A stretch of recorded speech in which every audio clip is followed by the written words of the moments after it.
Have you ever wondered why some people snore while sleeping? No, mummy, I am not talking about you.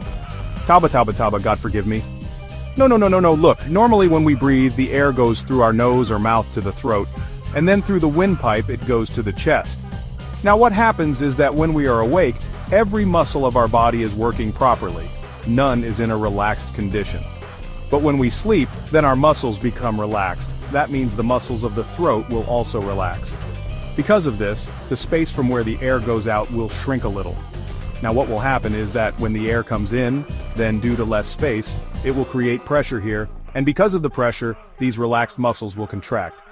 Credits. Script by, voiceover by.